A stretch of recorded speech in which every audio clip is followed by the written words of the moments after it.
ধন সম্পত্তি থাকলেও জ্বালা, না থাকলেও জ্বালা। ওই টাকা যেমন থাকলেও জ্বালা, না থাকলেও জ্বালা।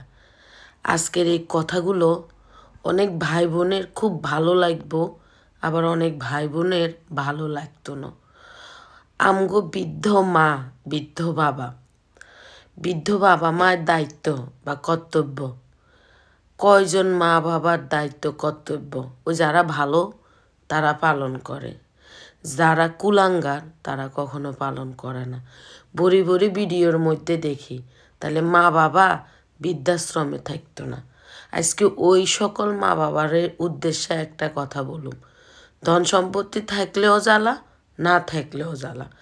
ধন সম্পত্তি সন্তানদেরকে ভাগ করে দিবার আগে একটাবার ওই মা বা ওই বাবা একটাবার চিন্তা করবেন, যে সন্তানদেরকে ভাগ করে দেন ওই সন্তানরা আপনা করে যত্ন করব, না আড়ার বস্তার মতো গোডাউনে হালাই দিব, না নাইলে লাতে উষ্টা মারি বৃদ্ধাশ্রমে হালাই দিব।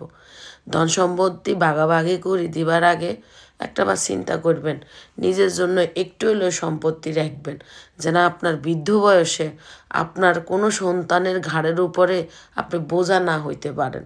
কারণ বৃদ্ধ হয়ে যাওয়ার পরে একজন মা, একজন বাবা মাসুম বাচ্চার মতো হয়ে যায়। তখন হাতের 5 আঙ্গুল তো সমান না।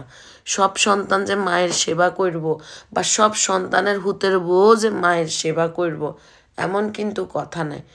আমার শাশুড়ি নাই, আমার বাবা মারা গেছে, আমি যতটুকু চেষ্টা করি আমার মায়ের জন্য করার, আমি যতটুকু চেষ্টা করি আমার শ্বশুরের জন্য করার। কিন্তু আমি বা আমার মতো অনেক নারী আছে শ্বশুর শাশুড়ির সেবা করে না, বা আমার মতো অনেক সন্তান আছে মা বাবা যখন সম্পত্তির ভাগ করে দেয় মা বাবার খেয়াল রাখে না। মা বাবা সন্তানের যদি খেয়াল রাখতো তাহলে এত এত মা বাবা কি আর বৃদ্ধাশ্রমে থাকতো?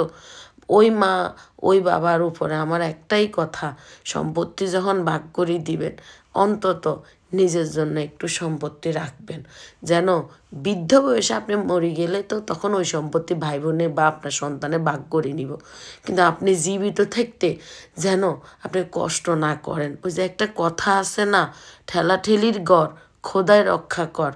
দেখি তো এই কারণে যে আপনাগুলোকে এই কথাটা শেয়ার করলাম আমার শ্রদ্ধেয় মুরব্বী গুরুজনরা।